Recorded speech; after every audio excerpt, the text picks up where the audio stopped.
اپنے گھروں کی معاشرت نبی والی لاؤ، ایک دوسرے کی تعریف کرو، ایک دوسرے کی حوصلہ افزائی کرو۔ سبحان اللہ۔ اللہ کے نبی گھر آئے، ام سلمہ کے گھر کی باری، کھانے کو کچھ نہیں، پکایا کچھ نہیں، ہے ہی کچھ نہیں، تو خامد و محمد مصطفیٰ جیسا اور آگے کھانا تیار نہ ہو تو بیوی کے دل پہ کیا گزرے گی؟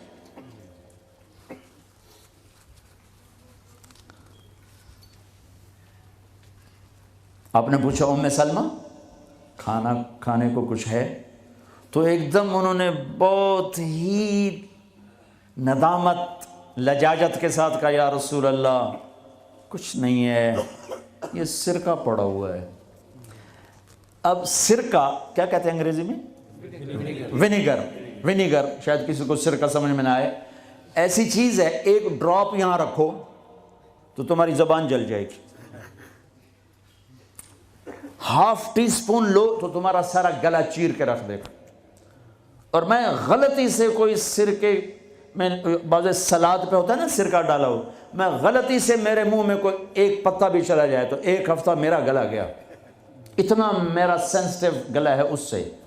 سرکہ کوئی کھانے کی چیز؟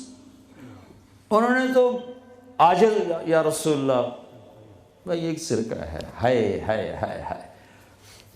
آگے میرے نے بھی کہ سرکہ بھی کوئی کھامن دی شاید، تو اتنا ہی نہیں پتا بھائی سرکہ کھامن دا نہیں ہوتا۔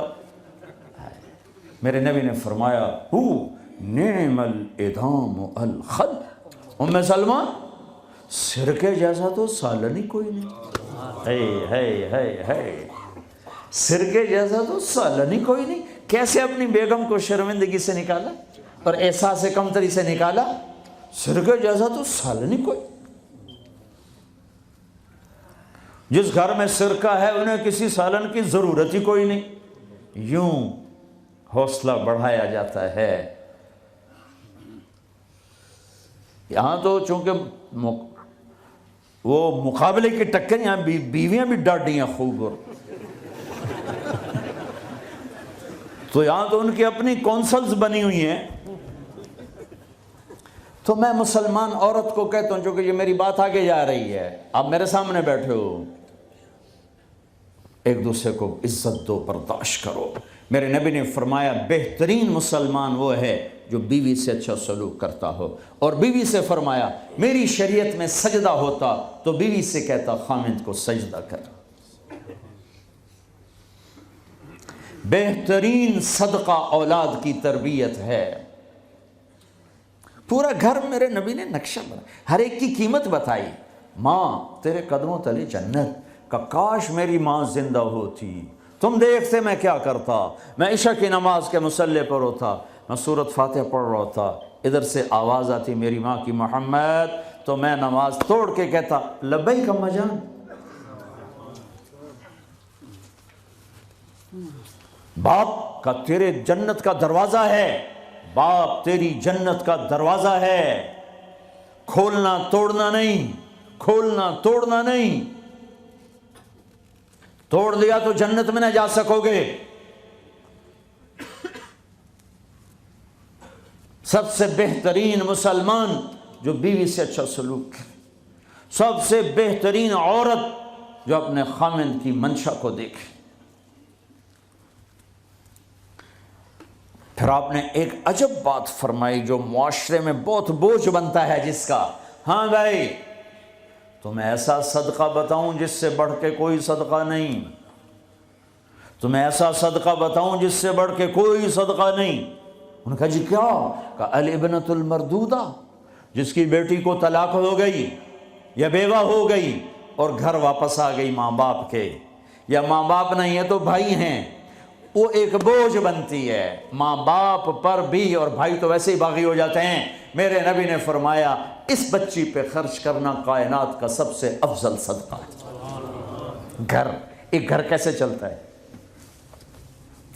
ہمارے ہاں پنجاب سندھ بلوچستان سرحد میں بہنوں کو وراثت میں کوئی حصہ نہیں ملتا، سب بھائی کھا جاتے ہیں۔ میرے نبی نے فرمایا جس کو اللہ نے 2 بہنیں دیں اس نے ان کا حق ادا کیا، شادی کی حق ادا کیا، ماں باپ کی وراثت میں سے ہوتا ہے. اگر میں نے کوئی خود کمایا ہے اس میں بہنوں کا حق نہیں. ماں باپ سے اگر 1 روپیہ بھی آیا ہے تقسیم کیا جائے گا. جس نے بہنوں کا حق ادا کیا، شادی کی حق ادا کیا، اس پہ جنت واجب ہو گئی. جس کو اللہ نے 3 بیٹیاں دیں، اس نے ان کی ڈولی اٹھائی، وہ جنت میں میرے ساتھ یوں ہوگا. ایک بولے. اگر 2 ہوں، کہ جس نے 2 بیٹیوں کی شادی کی وہ بھی ایسے ہوگا. اللہ بھلا کرے. ایک صحابی کا کہ جس کی 1 ہو، کہ جس کی 1 ہے، اگر اس نے اس کو عزت سے رخصت کیا تو وہ بھی میرے ساتھ ایسے ہی ہوگا. پھر کئی بچیوں کو طلاق پڑی ہے کہ اس کو بیٹا نہیں ہوتا. یہاں آنے سے پہلے کا واقعہ، پنڈی سے بچی رو رو برا حال اس کا. میں تو فون سنتا ہی نہیں ہوں ایسے کہ میرا تو کلیجہ پھٹ گیا ہے.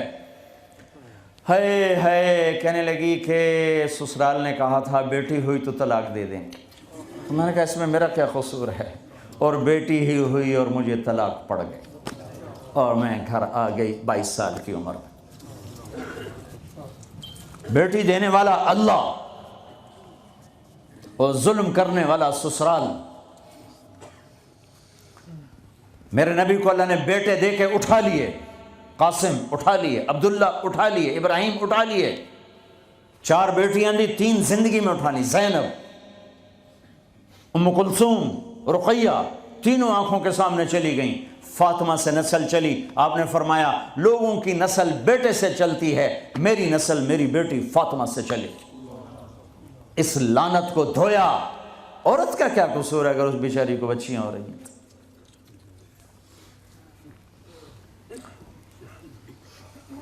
جس نے اپنی بہنوں کو حق ادا کیا، جس نے بیٹیوں کو ڈولے میں بٹھایا، ان کا حق ادا کیا، کہ جنت میں یوں ہو جائے گا. بہنوں کو دینا اتنا ضروری ہے، حرام ہو جاتی ہے روٹی. میں نے مولانا جمشید صاحب میرے استاد ہیں، میں نے ان سے تفسیر پڑھی ہے. میں ایک دن شہد کی بوتل لے کر گیا، پرانی بات ہے 76-77. میں نے کہا حضرت یہ ہدیہ ہے. فرمایا کہاں سے لائے ہو؟ میں کہا جی میرے اپنے باغ کا ہے. فرمایا تیرے باپ نے اپنی بہنوں کو، تیرے باپ نے اپنی بہن یعنی میری پھوپھیوں کو، تیرے باپ نے اپنی بہنوں کو زمین میں سے حصہ دیا تھا؟ یہ سوال کیوں کیا؟ 10 روپے کی شہد کی بوتل تھی اس وقت، کہ اگر دیا تھا تو یہ میں لے لوں گا، اگر نہیں دیا تو پھر یہ حرام ہے، میں نہیں لوں گا. یہ مطلب تھا. تیرے باپ نے بہنوں کو حصہ دیا تھا؟ میں کہا جی اللہ کا شکر ہے میرے باپ کی بہن ہی کوئی نہیں. 2 بھائی، ساری زمین 2 بھائیوں کی، 2 بھائی. میں نے کہا جی اب موجہ ہی موجہ، بہن تھی کو ہوتی تو کوئی نہ دیتے. پھر کہنے لگے اچھا تیرے دادا نے اپنی بہنوں کو زمین میں سے حصہ دیا تھا؟ میں کہا جی اس لیے میں جمعہ ہی کوئی نہ ہوں. اتنی ریسرچ کے بعد ایک شہد کی بوتل قبول فرمائی. بیٹیوں کو دینا اتنا ضروری ہے.